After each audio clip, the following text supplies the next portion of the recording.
Brothers and sisters, hear me today. We live in a world of oversharing, a world where people spill their souls on timelines, in texts, in whispers, and in posts. But let me tell you, not everything that's yours is meant to be given away. There are 9 things you should never share with anyone, not because you're selfish, not because you're secretive, but because some things are sacred. One first, never share your weaknesses with everyone. Not everyone who listens loves you. Some will use your struggles as a weapon. Be discerning. Share your weakness only with those who can pray, not those who will pray. 2. Never share your dreams with small minds. Your God-given dream is too big to fit in someone else's small imagination. Protect your vision. Don't cast your pearls before swine, because what's holy deserves honor. 3. Never share your income details with just anyone. Money stirs jealousy like oil stirs fire. What God provides for you is between you, Him, and your household. Guard it wisely. 4. Never share your family problems with outsiders. You don't clean a house by throwing dirt into the street. Handle your business privately and seek counsel carefully, not publicly. 5. Never share every good deed you do. Let God reward you, not man's applause. When you give, when you serve, let it be done in secret, because the Father who sees in secret will reward you openly. 6. Never share your intimate life details. Your relationship, your marriage, your private matters, they are not for public consumption. Keep the sacred, sacred. 7. Never share your future plans with just anyone. There are people who smile but secretly plot. Move in silence. Let your results speak louder than your announcements. 8. Never share someone else's secrets. If they trusted you, hold that trust as gold. Gossip destroys character, yours and theirs. Be a vault, not a megaphone. 9. And never share your doubts with the wrong people. When you're in a valley, don't lean on someone who will pull you deeper. Go to those who will lift you, strengthen you, and point you back to God's promises. My brothers and sisters, hear this well. Everything that's in you is not meant to be given away. Your power is in your discretion. Your blessing is in your boundaries. Guard what is precious, for when you protect it, God will perfect it. My dear brothers and sisters, let me speak to your spirit today. There is a deep and powerful truth that many overlook in their walk through life, and it is this: not every ear that listens is safe, not every shoulder that offers comfort is trustworthy, and not every person you encounter deserves to carry the weight of your weaknesses. We live in a time when vulnerability is often praised, when people are encouraged to open up, be authentic, and tell their truth at every turn. And yes, there is beauty in honesty, healing in confession, and strength in community. But hear me today, there is also wisdom in restraint. There is divine protection in knowing when to stay silent, when to hold back, when to guard the tender places of your soul. Your weaknesses, your struggles, your doubts, these are not meant to be scattered carelessly in the public square. They are precious, they are delicate, and if you expose them to the wrong people, you risk not healing but harm. Many people have learned this the hard way. They have poured out their heart to someone they thought they could trust, only to discover that person used their confession against them. They have admitted their mistakes, their failures, their private battles, hoping for encouragement, but instead received judgment, gossip, or betrayal. What was meant to be a moment of healing became a source of hurt. Why does this happen? It's because not everyone around you is mature enough, loving enough, or spiritually grounded enough to handle the weight of your truth. Some people are drawn to weakness not to help you, but to feel stronger themselves. Some people gather secrets not to protect you, but to control or harm you, and some people, even with good intentions, simply lack the wisdom or discernment to offer the help you need. Let me be clear, I am not telling you to isolate yourself. I am not telling you to hide behind masks or walls or false perfection, but I am urging you to be discerning, to know that your vulnerability is a gift, and not everyone is worthy of receiving that gift. In Scripture, we are reminded to guard our hearts, for it is the wellspring of life. That means we must be careful about what we allow in, but also what we pour out. The wrong person can contaminate the well. The wrong confidant can poison the stream. Think about Jesus. Even he, the Son of God, was careful with his inner circle. He had many followers, many disciples, but only 12 were called close. And within those 12, there were 3, Peter, James, and John, who were allowed into the most intimate, sacred moments, the Mount of Transfiguration, the Garden of Gethsemane. Jesus understood that not everyone could handle the fullness of his mission, his grief, his burden. He modeled for us what it looks like to walk in both openness and wisdom. So what does this mean for you and me? It means we must be prayerful about who we share our weaknesses with.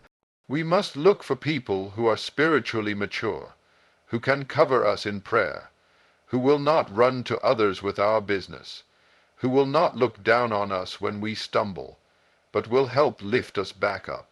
If you're struggling, don't shout it into every room. Find the right room. Don't announce it on every platform. Find the right person. Don't tell it to every listener. Find the right listener, someone who knows how to keep confidence, someone who knows how to speak life and truth, someone who will point you back to God, not drag you further into despair. There's a reason the Bible warns us about casting our pearls before swine. Pearls, the beautiful, rare, valuable things, are not meant for pigs who cannot recognize their worth. And in the same way, your tender, broken, struggling places are not meant for people who will trample them underfoot. We must also be honest with ourselves. Sometimes we overshare because we are seeking attention, validation, or immediate relief from pain. But not every burden can be lifted by human hands. Some burdens need to be taken to God alone. Some struggles are meant for the prayer closet, not the public forum. When you're facing weakness, when you're walking through valleys, remember that God is your first and truest confidant. Before you reach out to anyone else, pour your heart out before him. He is the one who will never betray you, never misunderstand you, never use your weakness against you. He is the one who heals, restores, and strengthens. But after you have gone to God, yes, you may also need the support of others. And when you do, be wise. Look for people with fruit, people whose lives show the evidence of love, kindness, faithfulness, and maturity. Don't just look for a sympathetic ear, look for a faithful heart. Let me tell you something else. Sometimes the best way to protect your weakness is to work on strengthening it before you share it. Not everything needs to be broadcast in its rawest form. Sometimes you need time to process, to pray, to wrestle with God, to grow, and then, when you speak, you're not speaking from a place of desperation, but from a place of testimony. There is power in testimony, but a testimony comes after the test. Don't rush to share when you're still in the middle of the fight. Wait until you have some victory, some clarity, some healing, so that when you speak, you're not just bleeding on others, but you're blessing them. My beloved, let us walk in wisdom. Let us be a people who know when to open up and when to hold back, who know when to share and when to pray, who know when to speak and when to stay silent.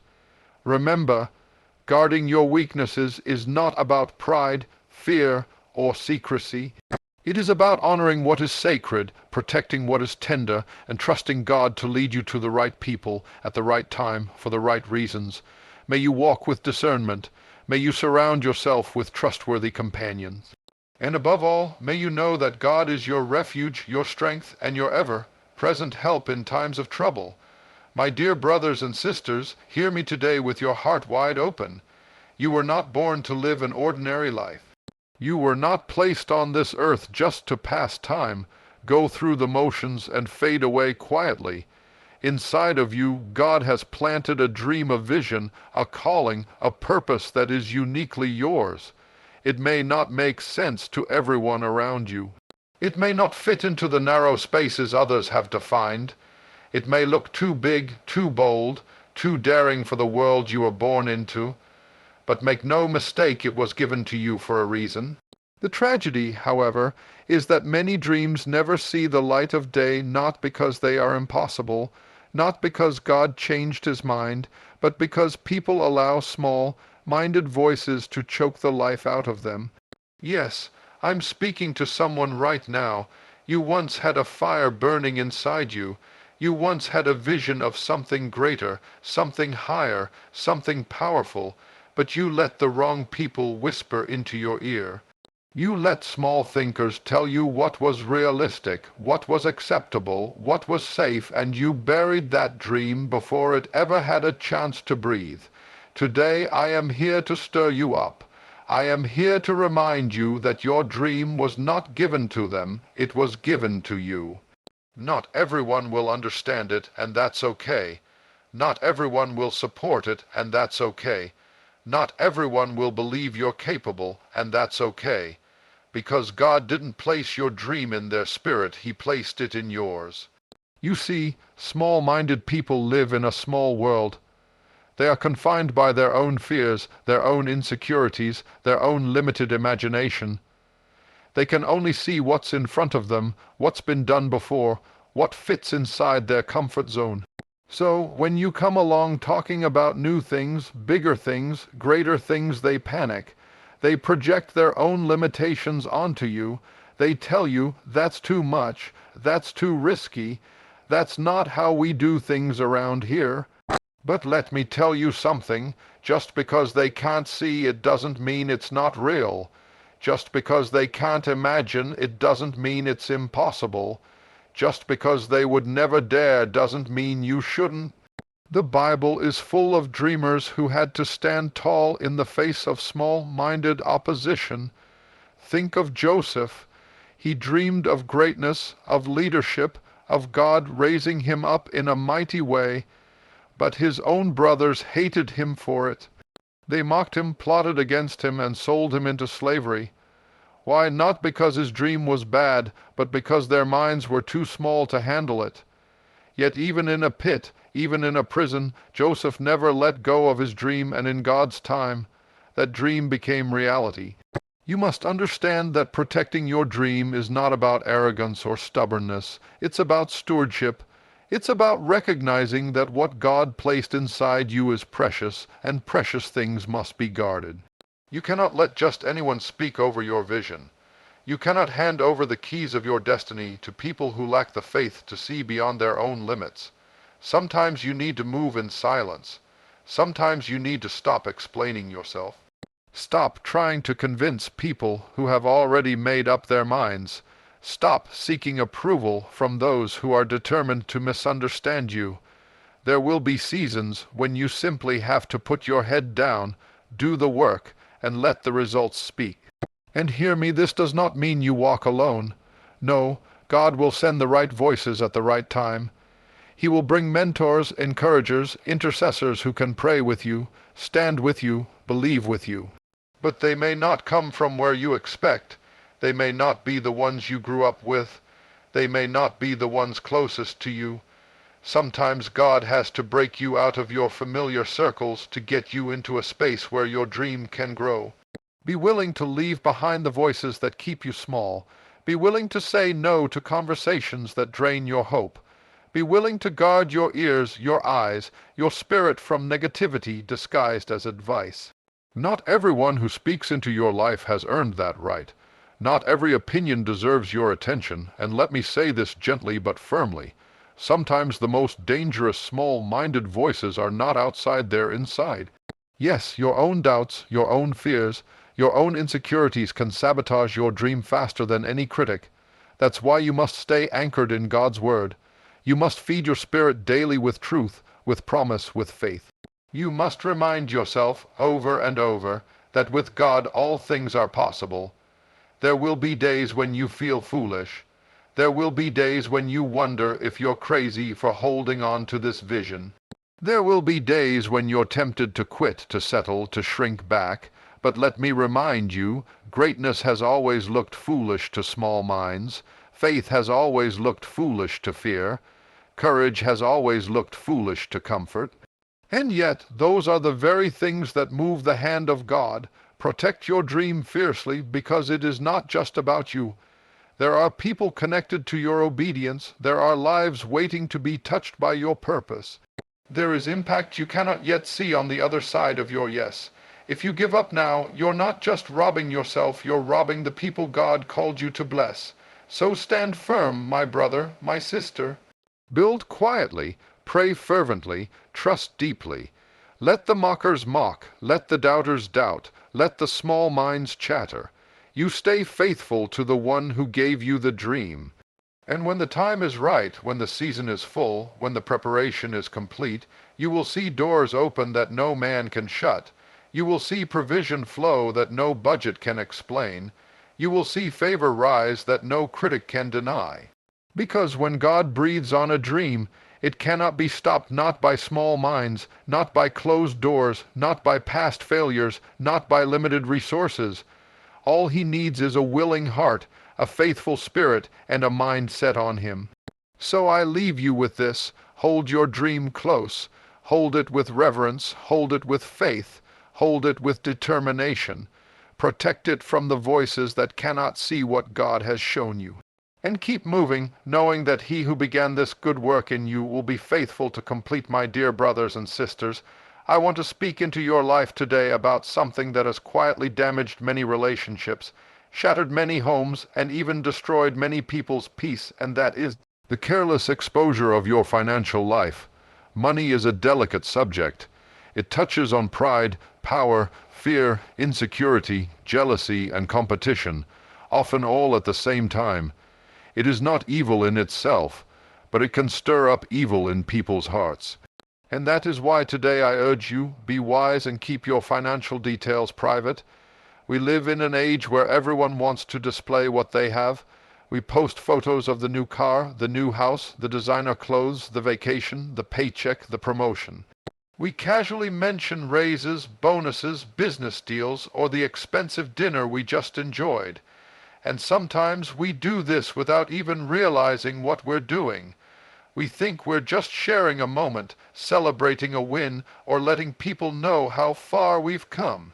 But hear me today, not everyone who hears your good news will rejoice with you.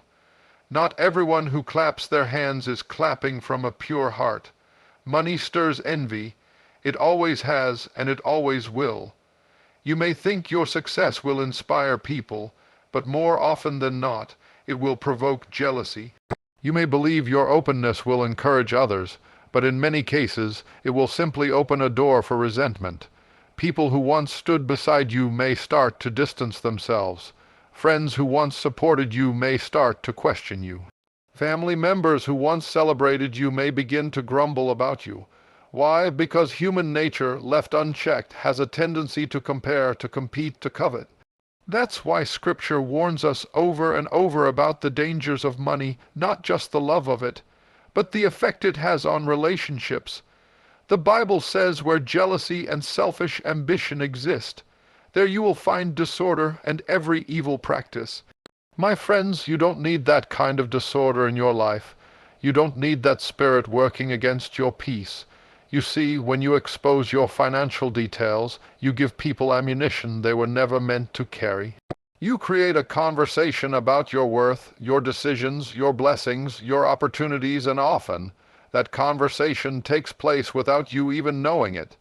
People begin to measure you, to judge you, to assign motives to you. They start to assume things about how you got what you have, whether you deserve it, or how you should be spending it. And before you know it, you're not just living your life, you're defending it. There's a reason the old wisdom says, move in silence. There's a reason the greatest people of faith often walked with humility, not broadcasting every blessing they received. When God provides for you, when He increases you, when He prospers the work of your hands, it is a private matter between you and Him. It is not meant for public display, not meant to elevate you over others, not meant to draw attention to yourself. It is meant for stewardship, for gratitude, and for careful, prayerful management. Let me tell you something. You don't owe anyone a financial report.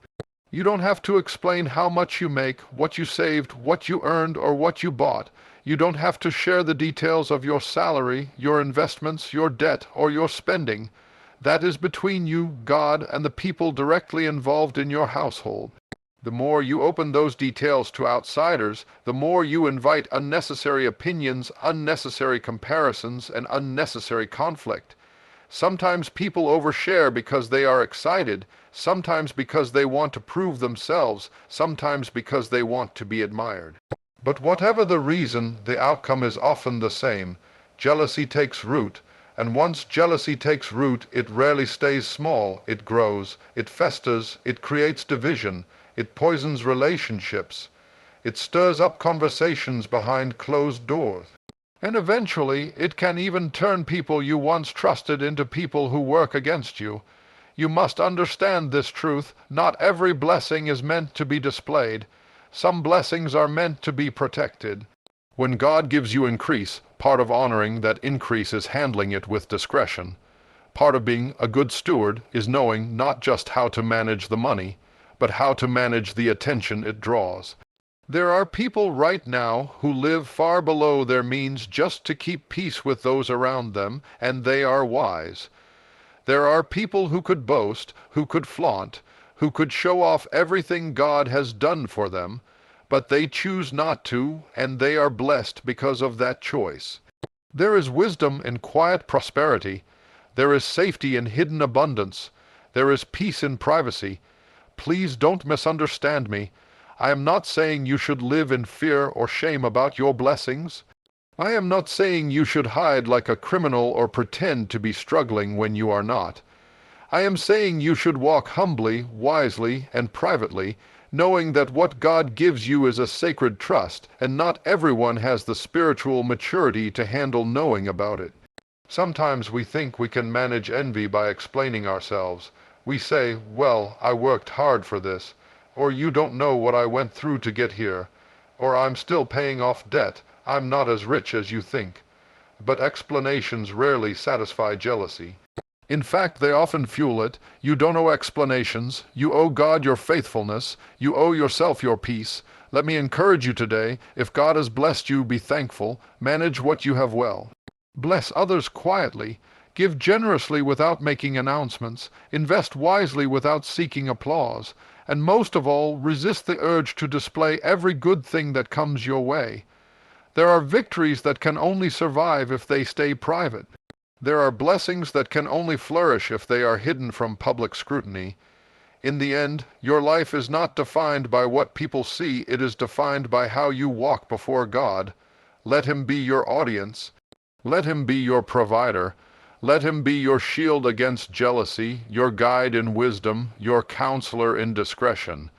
Keep your financial life between you and Him, and you will find a level of peace, security, and blessing that no public approval can match.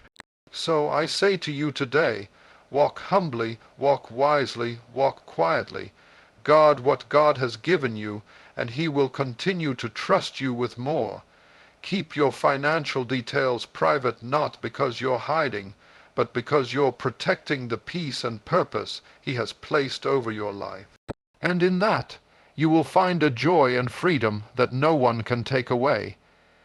My dear brothers and sisters, there is a word I feel deeply pressed to deliver to you today, a word about the sacred space called family.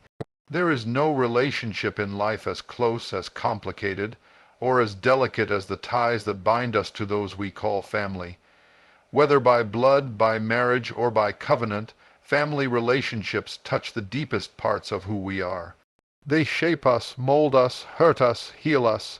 And because family touches us so deeply, it is dangerously easy to carry our family issues out into the public space when they should be handled quietly behind closed doors. Hear me today. Not everything that happens in your house belongs in the streets. Not every disagreement needs an audience.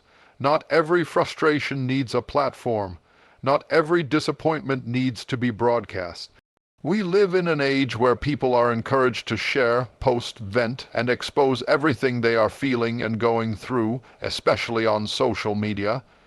But there is great wisdom and great protection in handling family matters discreetly. You see, family life is full of ups and downs, joys and struggles, blessings and burdens. That is normal. There is no perfect family. There is no household without conflict. There is no marriage without disagreements. There are no siblings without tension, no parents and children who always see eye to eye. But the sign of a mature spirit, a wise heart, is the ability to manage these difficulties with grace and privacy. It is the ability to say, I don't need the whole world's opinion on my household. I don't need outsiders weighing in on my marriage. I don't need strangers or casual friends adding their commentary to my family struggles. When you bring your family conflicts into the public, you invite voices that were never meant to shape your home. You open the door to opinions, judgments, and criticisms from people who do not know the full story, do not carry the weight you carry, do not love the people you are dealing with. And once you let those voices in, they rarely stay silent. They stir the pot, they take sides, they escalate tensions, they magnify wounds. What could have been handled quietly now becomes a spectacle. What could have been healed privately now becomes a public wound. There is a reason Scripture says that love covers a multitude of sins. Love does not expose every fault. Love does not announce every failure. Love does not parade every mistake. Love knows how to cover, how to protect, how to shield, and that does not mean hiding wrongdoing or enabling harm, no. It means exercising wisdom about who needs to know what and when and why. It means knowing that some things are best worked out in prayer, in conversation, in counsel, not in public posts or gossiping phone calls. I have seen too many families torn apart, not because the original problem was unsolvable, but because too many outside voices were invited into a space they were never meant to occupy. I have seen marriages collapse because private disagreements became public arguments. I have seen sibling relationships destroyed because hurt feelings were aired in front of friends and neighbors. I have seen parents and children sever ties because personal matters were thrown into public debate. And in every case, the pain was multiplied not by the original issue, but by the way it was mishandled. Let me tell you something. When you go public with private matters, you lose control of the narrative. You cannot dictate how people will interpret your words. You cannot control how far the story will spread. You cannot predict how people will use the information you release. And once it's out there, you cannot easily pull it back. Words once spoken cannot be unspoken. Stories once told cannot be untold. That is why discretion is not weakness, it is strength. It is not avoidance, it is wisdom. And let me say this. Handling things discreetly does not mean you handle them alone. No, sometimes you do need counsel, guidance, or help. Sometimes you do need to seek a trusted advisor, a wise counselor, a spiritual mentor. But there is a big difference between seeking wise counsel and broadcasting your business to anyone who will listen. There is a difference between prayerfully confiding in someone who can help you and casually complaining to anyone who will take your side. When you handle family matters discreetly, you protect not only your own peace, but also the dignity of the people you love. Because here's the truth, today's anger may pass, but the words you spoke in anger can linger forever. Today's conflict may be resolved, but the people you exposed may carry the shame of that exposure long after the problem has been solved. When you love someone, you are careful with their reputation. You are mindful of how your words affect their dignity. You are aware that today's frustration does not define the whole of who they are. Sometimes you must choose silence not because you have nothing to say, but because you know that saying it publicly would cause harm that cannot be undone. Sometimes you must choose to work through things privately because you understand that healing happens best in safe, closed spaces. Sometimes you must hold your peace, not because the situation is perfect, but because you trust God to help you navigate it without making it a public spectacle. We are all human. We all have moments when we want to vent, to lash out, to tell our side of the story, to gather support for our position. But I urge you, pause before you speak, pray before you post, think before you share. Ask yourself, will this help or hurt the people I love? Will this bring healing or create more division? Will this honor God or satisfy my own ego? You do not need the world's validation to handle your family matters. You do not need to win public sympathy to justify your private struggles. You do not need to prove to anyone how right you are or how wrong they are. What you need is wisdom, patience, humility, and faith, the kind of faith that trusts God to work behind the scenes, the kind of patience that gives space for growth and change, the kind of humility that focuses on solutions, not on proving points. My friends, protect the sacred space of your family, guard it with wisdom, handle its challenges with discretion, and trust that what you manage quietly, God will bless openly. He sees the prayers you pray in secret. He sees the efforts you make behind closed doors. He sees the love you extend when no one else is watching. And in His time, He will bring forth healing, restoration, and peace. So today I leave you with this. Be careful with your words, be careful with your stories, be careful with your audience. Handle your family matters discreetly, and you will find a strength, a dignity, and a peace that no public approval can ever replace. May God bless your home, cover your relationships, and give you the wisdom to walk in love and truth. My dear brothers and sisters, today I come to speak to your heart about something that reaches deep into the soul, the posture of your giving, the attitude behind your kindness, the intention behind your good deeds.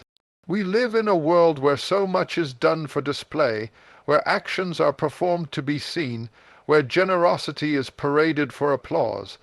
But I am here to remind you that the greatest, most powerful, most meaningful good deeds are the ones that stay between you and God.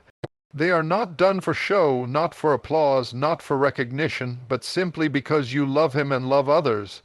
There is something so sacred about the unseen acts of goodness. When you give quietly, when you help quietly, when you serve quietly, you touch the very heart of God. You align yourself with His nature, you move in His spirit, you reflect His love, because God is not impressed by the things we show off to the world. He is moved by what we do in the hidden places. Jesus Himself warned us about this in the Scriptures. He said, when you give to the needy, do not announce it with trumpets, as the hypocrites do, to be honored by men. Truly, they have already received their reward. But when you give, do it so quietly that your left hand does not know what your right hand is doing. Then your Father, who sees what is done in secret, will reward you. Oh, my friends, there is a profound difference between earthly recognition and divine reward. You see, when we do good for the sake of being seen, we are feeding our ego. We are building up our own image. We are saying to the world, look at me, look how generous I am, look how kind I am, look how much I have done. And though the crowd may clap, though people may praise, the truth is that human applause is fleeting. It fades as quickly as it comes. It satisfies the surface, but leaves the soul empty. But when you do good purely out of love, purely out of obedience, purely out of compassion, without looking for attention or applause, you enter a deeper place. You tap into a sacred exchange between you and God. You pour out, not for credit, but for purpose. You give, not for reputation, but because you understand that everything you have belongs to Him anyway. And in that quiet place where no one is watching, where no one is praising, where no one is posting about it, you find the kind of joy and peace that the world can never provide. Let me tell you this, you do not need the world to see your goodness for it to have value. You do not need people to know about your giving for it to make an impact. You do not need to prove your kindness to anyone in order for God to honor it, because God sees, God knows. God records every act of love, every sacrifice, every offering you make in secret. And his reward is not like the shallow praise of men, his reward is eternal. Sometimes we are tempted to make our good deeds public because we want to encourage others, we want to inspire, we want to set an example. But even then, we must check our hearts.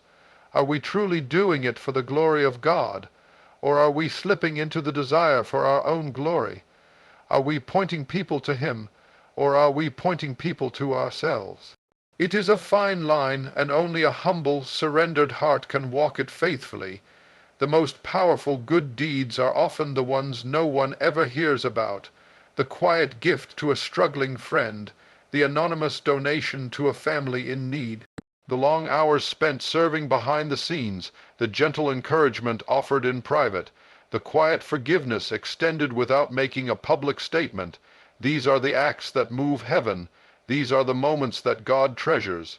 These are the offerings that rise before His throne as a sweet fragrance. I want to remind you today that your reward does not come from Instagram likes. Your reward does not come from Facebook shares. Your reward does not come from public applause. Your reward comes from God alone, and He does not miss a single act of love. He does not overlook a single sacrifice. He does not forget a single seed you sow, even if no one else ever knows about it.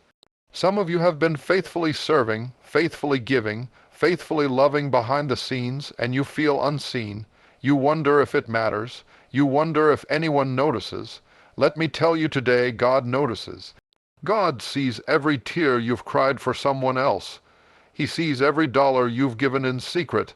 He sees every late night you've stayed up helping, every early morning you've sacrificed to serve, and He will honor you in His time, in His way. We must resist the temptation to chase human approval, because the moment you start living for the crowd, you become a prisoner to their opinions. The moment you start needing their applause, you lose the purity of your purpose. But when you live for an audience of one, when you live to please God alone, you walk in freedom. You walk in authenticity. You walk in true, lasting impact. Remember, my friends, Jesus Himself came not to be served, but to serve. He washed feet, He fed the hungry, He healed the sick, He welcomed the outcast, and much of what He did was not for show, not for fame, but because He was fulfilling the heart of the Father. If the Son of God moved in such humility, how much more should we? So I urge you today, let your good deeds stay between you and God. Give without needing credit, serve without needing recognition, love without needing applause. Let your life be a quiet offering, a beautiful fragrance rising before Him. And trust that in the hidden, humble spaces, God is doing His most powerful work. You may never get a standing ovation on earth. You may never have your name in lights. You may never have a platform or a headline. But when you stand before God, you will hear the only words that matter. Well done, good and faithful servant. And those words will echo through eternity. So keep giving, keep loving, keep serving. Not for show, not for approval, not for recognition, but for the glory of God, for the joy of His heart, for the purpose He has placed inside you. That is where true greatness is found. That is where real reward is stored. That is the life that leaves an eternal legacy. Men, my dear friend, I want you to hear me carefully today, because I am speaking to something deep, something sacred, something often misunderstood. We live in a world that thrives on display. Everywhere we turn, people are showing what they do, what they buy, where they go, and yes, even the good they perform. But I need you to understand that true goodness, true generosity, true kindness was never meant to be a show for others. It was always meant to be a quiet offering between you and God. There is something profoundly powerful about doing good in secret. When you do good without needing recognition, you step into a place of pure-hearted service. You no longer serve for applause. You no longer give for approval. You no longer act for acknowledgement. You serve because you are called, because you are moved, because you are surrendered to something higher. You give because God has given so much to you, and your heart overflows with the desire to pass that love on. Let me tell you, there is a deep danger in performing good deeds for the eyes of others, because when your kindness depends on who is watching, It stops being about love and starts being about image. When your generosity depends on whether people will notice, it stops being about the need and starts being about your reputation. And the moment your giving becomes about you, it loses its power to truly transform. You see, God is not impressed by outward shows. He is not moved by performance. He is not swayed by public gestures. God looks straight into the heart. He sees the motives behind every act. He sees the reason you opened your hand, the reason you spoke that word of kindness, the reason you sacrificed your time. He knows if you are doing it for him or for the crowd. And I promise you, the reward you seek will match the audience you serve. If you serve the crowd, you may get the crowd's applause, but that applause fades quickly. People cheer today and forget tomorrow. They lift you up one moment and tear you down the next. But if you serve God, you step into a reward that does not fade, a blessing that cannot be stolen, a joy that is not dependent on circumstances. Remember, Jesus himself warned us about this. He spoke about the religious leaders of his time who loved to make a show of their fasting, their praying, their giving. They wanted everyone to see how holy they were, how generous they were, how devout they were. And Jesus said very plainly, they have already received their reward. Why? Because they were not serving God, they were serving their own ego, their own image, their own reputation. But Jesus pointed to a better way, a higher way. He told his followers, when you give, don't announce it. Don't sound a trumpet. Don't make it a spectacle. Give quietly, so quietly that even your left hand doesn't know what your right hand is doing. And your Father, who sees in secret, will reward you openly. Oh, my friend, do you hear the wisdom in that? There is a beauty in anonymity.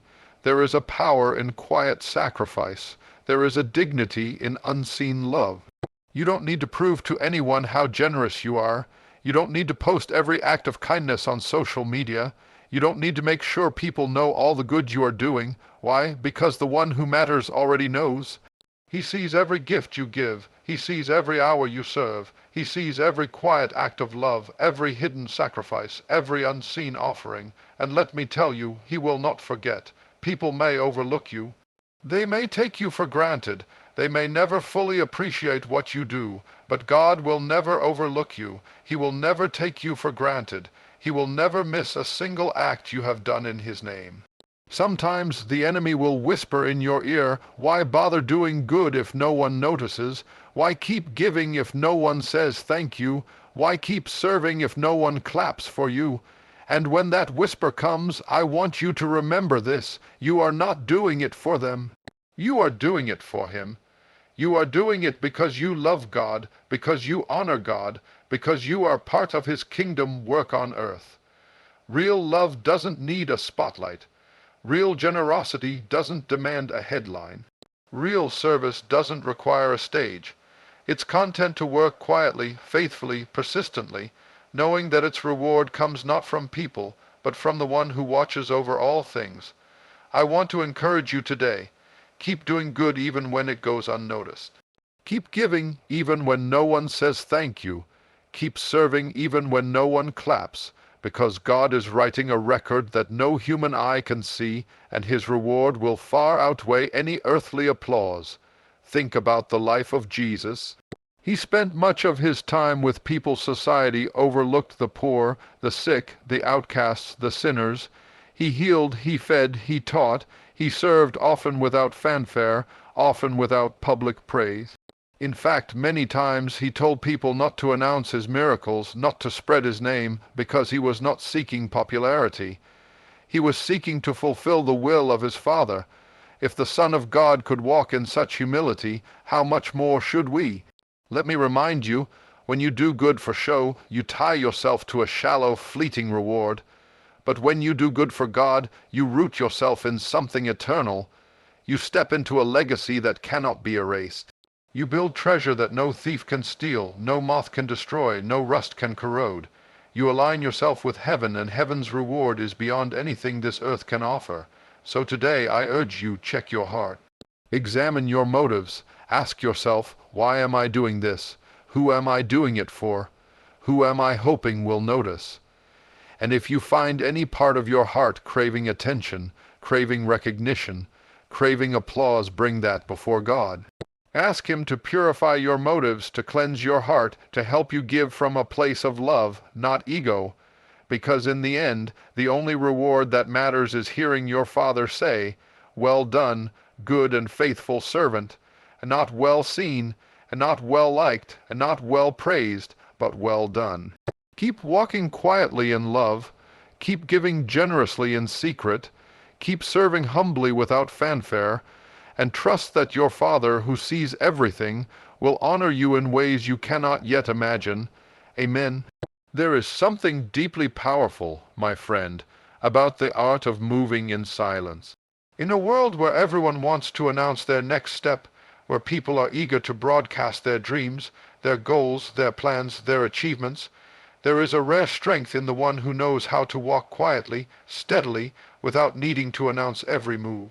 It is a wisdom that says, "Let my actions speak, let my progress unfold, let the fruit of my work testify, not my words, not my boasts, not my declarations."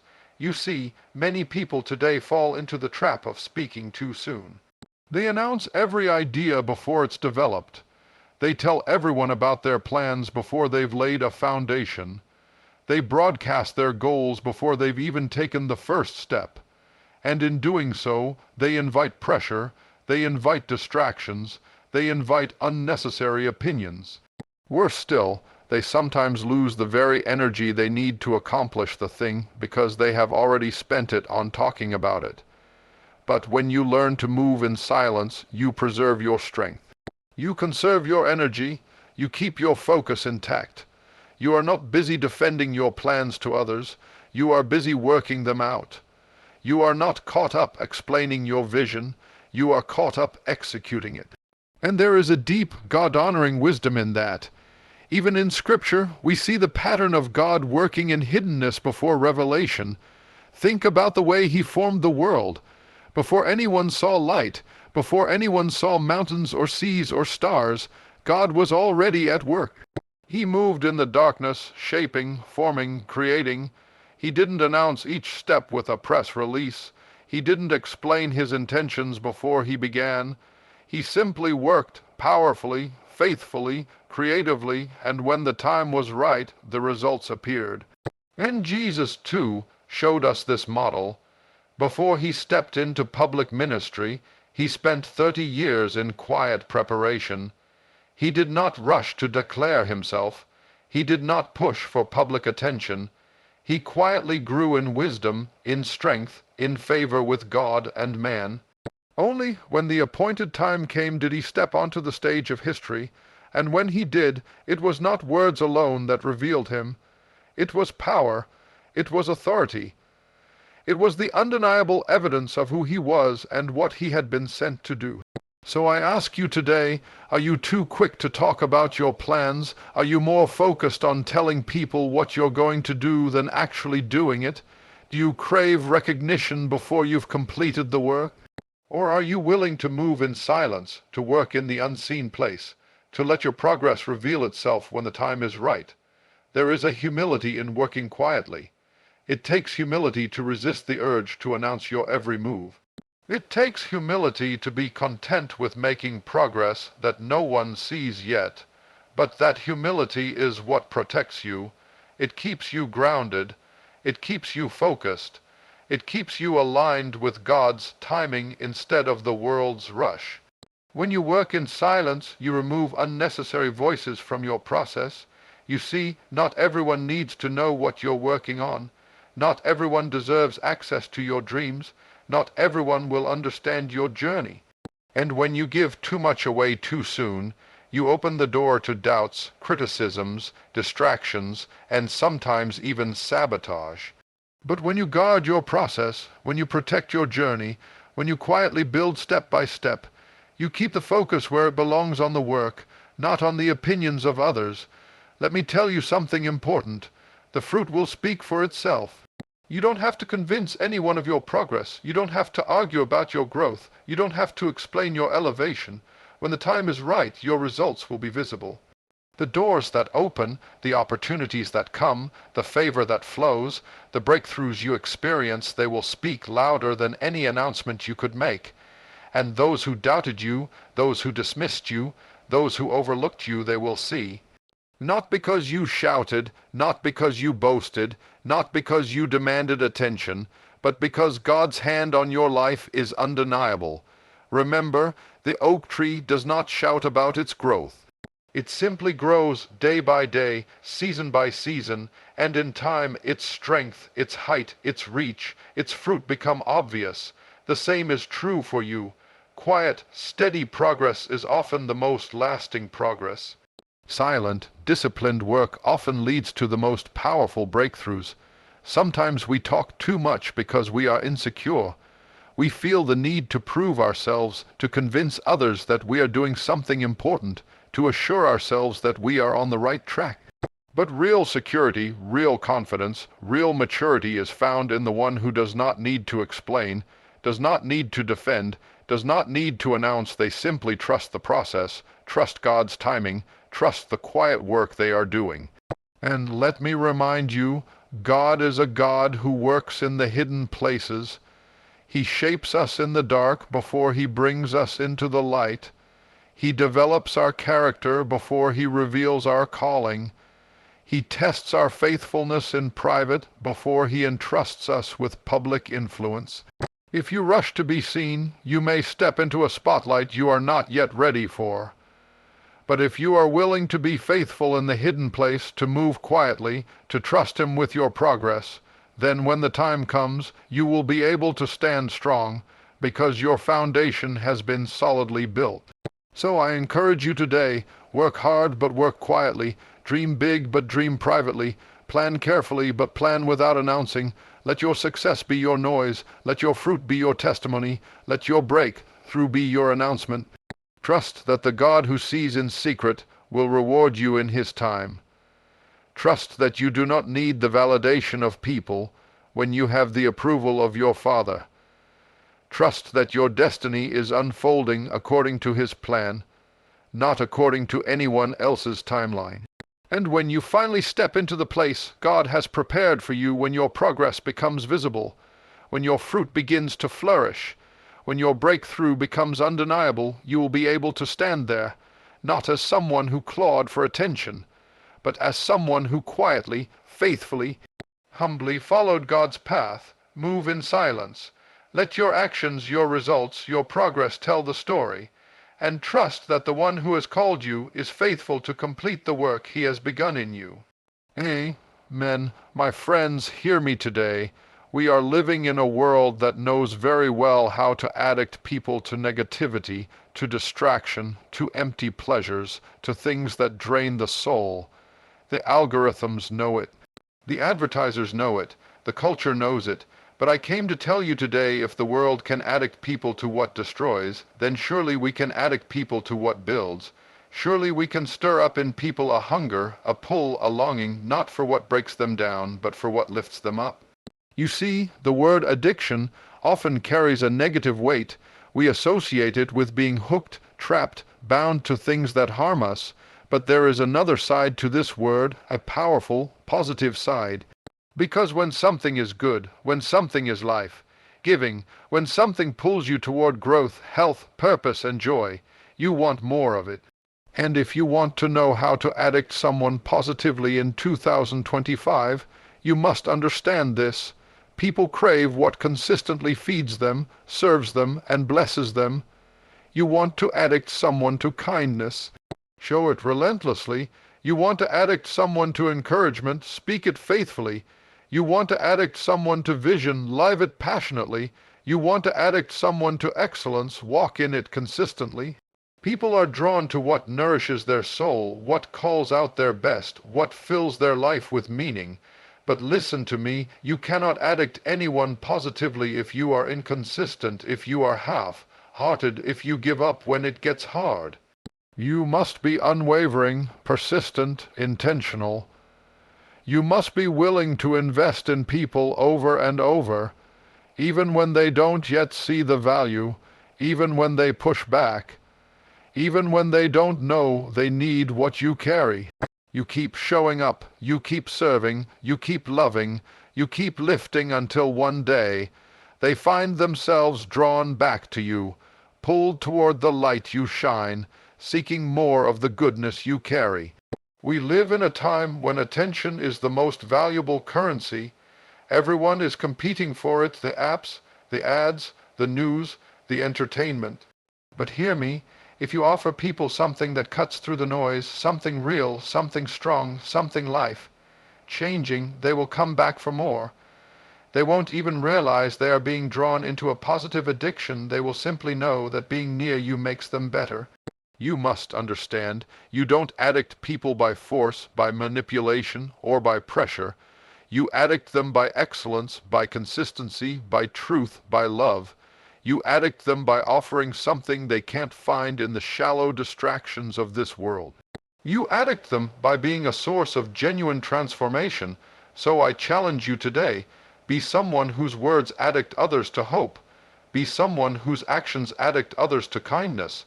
Be someone whose presence addicts others to peace. Be someone whose life addicts others to faith. Because in a world filled with negative pulls, we desperately need people who carry positive power. And here's the secret. When you commit to addicting others positively, you yourself will be transformed.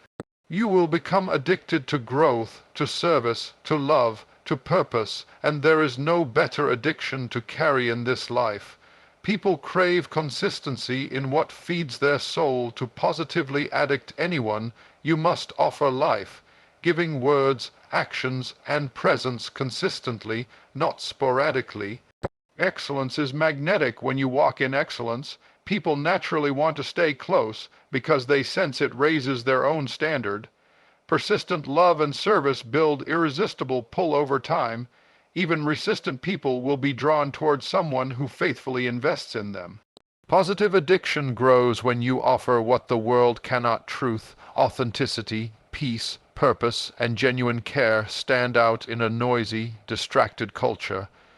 You can't force or manipulate people into positive connection. Real positive influence comes from authenticity, not pressure or control. When you addict others to growth, you become transformed too. The process of lifting others pulls you higher, making you stronger and more purposeful yourself. My friend, let me speak something into your heart today, something we so often overlook. Something so simple yet so powerful that if you truly take hold of it, it will change how you touch every life around you. People do not crave occasional blessings, they do not crave random sparks, they do not crave hit and run encouragement. What people crave deep in their soul is consistency. It is not the big, loud moments that transform a life. It is the steady, faithful, dependable rhythm of love, kindness, and presence. You see, anyone can show up once. Anyone can speak a kind word on a good day.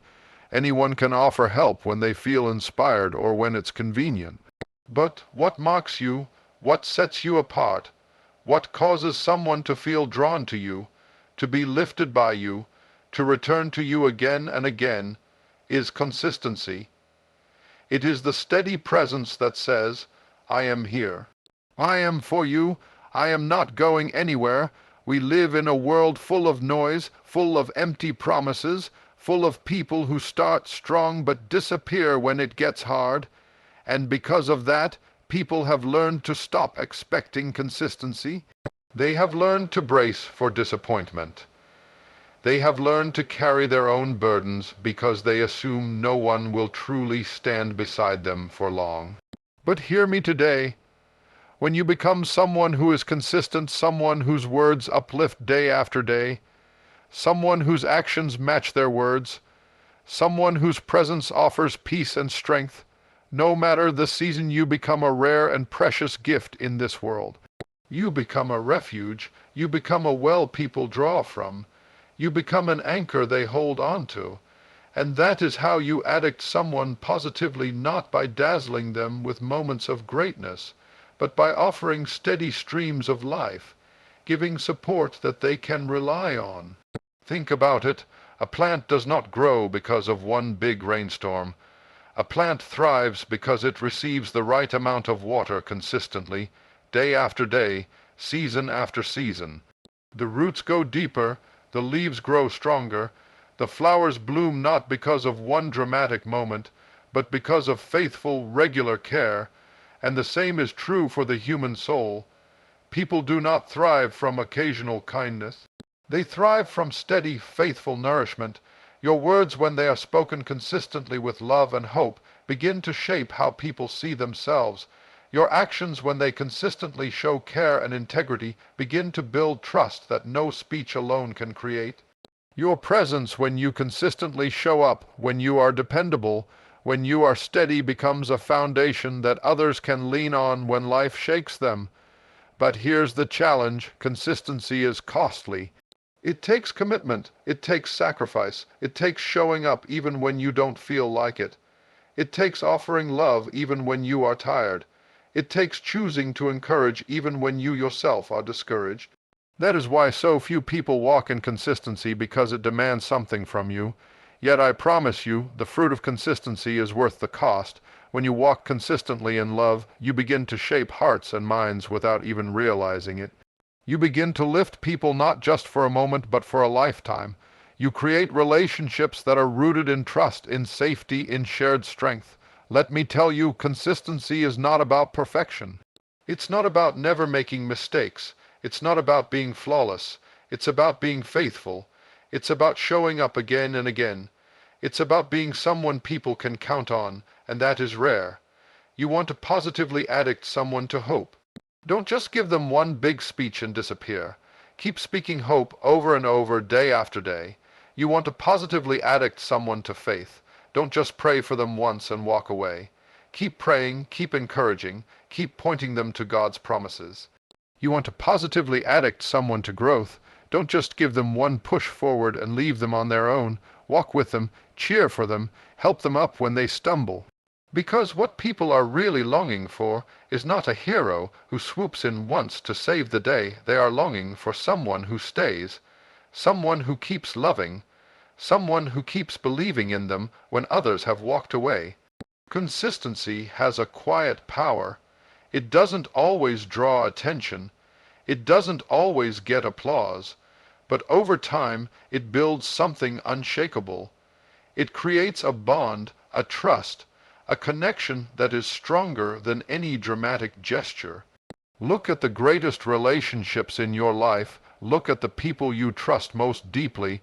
I guarantee you, it is not their one-time actions that earned that trust. It is their consistent, steady presence over time.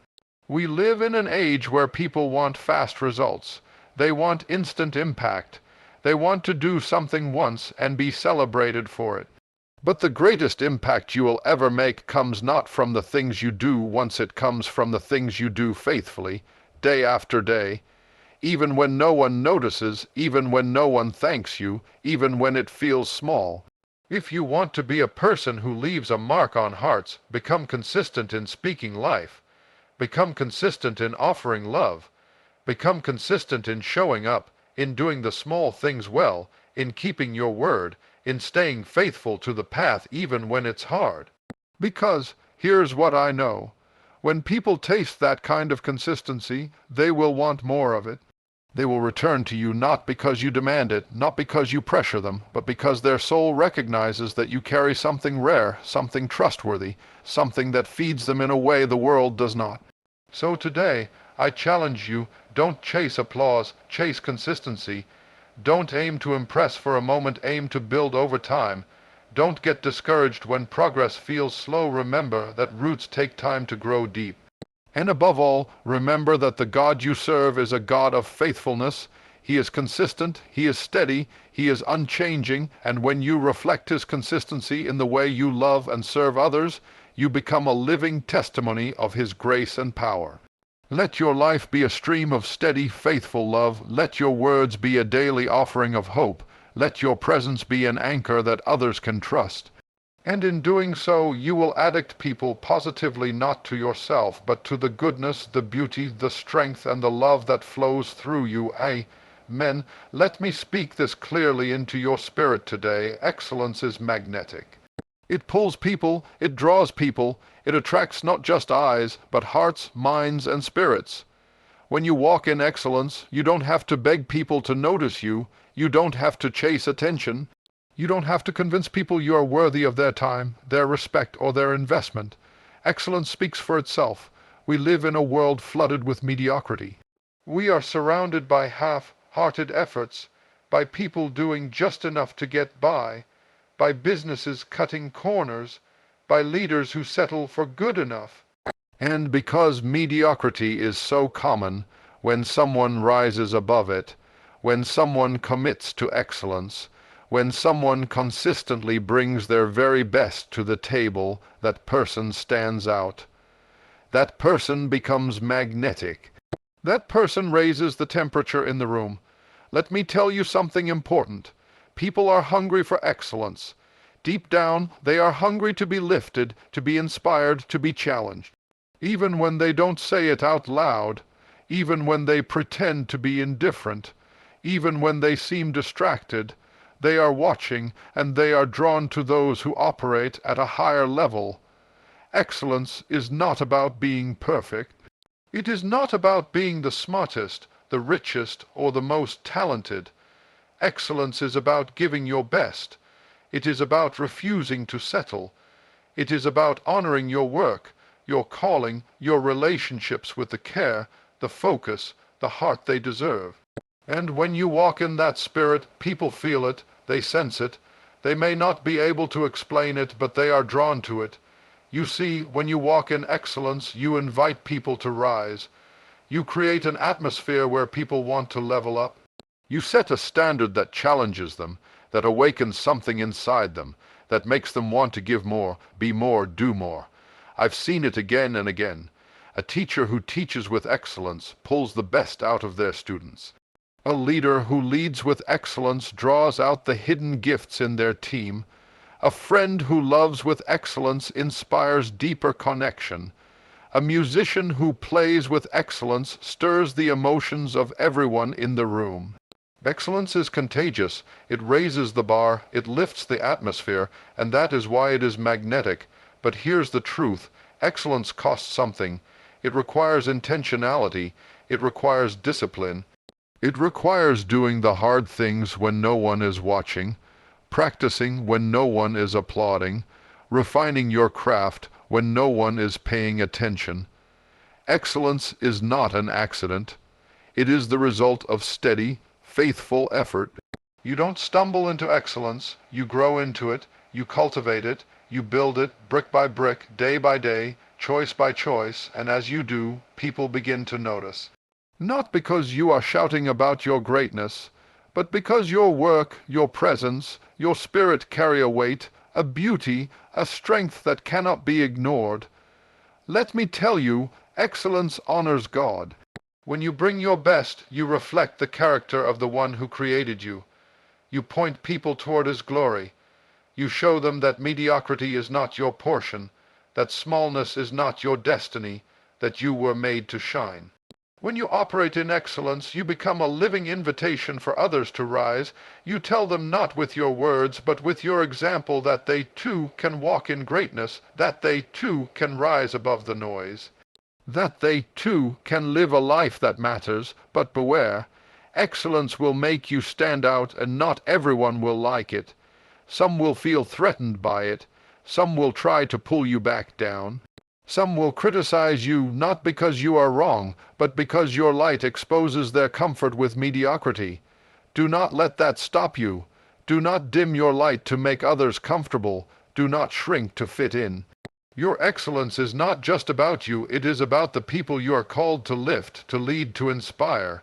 You must understand, people are watching you. They are watching how you work, how you speak, how you serve, how you show up. And when they see you walk in excellence, you give them permission to do the same. You become a mirror, reflecting back to them their own potential. Excellence draws people because it carries a spirit of trust. People know they can count on you. They know you will deliver. They know you will honor the task, the relationship, the opportunity, And in a world where so many people cut corners, where so many people break promises, where so many people fall short, that kind of trust is magnetic. You want to addict someone positively, walk in excellence, show up with excellence, love with excellence, serve with excellence, build with excellence, speak with excellence, not to impress, not to perform, but because you know you are called to reflect the greatness of the one who made you. When you live this way, people will want to stay close to you. They will feel challenged, but they will also feel elevated. They will feel stretched, but they will also feel strengthened. They will sense that being around you makes them better. And here's the beautiful truth. Excellence is not limited. It multiplies. The more you give, the more you grow. The more you serve, the more you strengthen. The more you lift others, the more you yourself are lifted. So I challenge you today, don't settle, don't lower your standards, don't fall into the trap of thinking good enough is good enough. Push yourself, stretch yourself, call out your own best, not for applause, not for approval, but because you were made for it. When you commit to excellence, you step into a flow of grace, strength, and purpose that pulls others with you. You become a force of transformation. You become someone people cannot ignore. You become a living invitation for others to rise. And let me remind you, God sees. Even when people do not see, even when the crowd does not notice, even when the applause is absent, God sees, and He rewards faithfulness. He honors those who honor Him through their excellence. So keep showing up, keep giving your best, keep refining your craft, keep walking in the quiet confidence that excellence is not a show, it is a lifestyle, a commitment, a calling. And as you do, you will find that you are not just transforming your own life. You are drawing others higher, you are creating a ripple effect. You are pulling people into a new atmosphere, a new standard, a new way of being. Excellence is magnetic. Excellence is powerful. Excellence is your calling. Step into it boldly and watch as lives around you are lifted by your example. Men, you see, people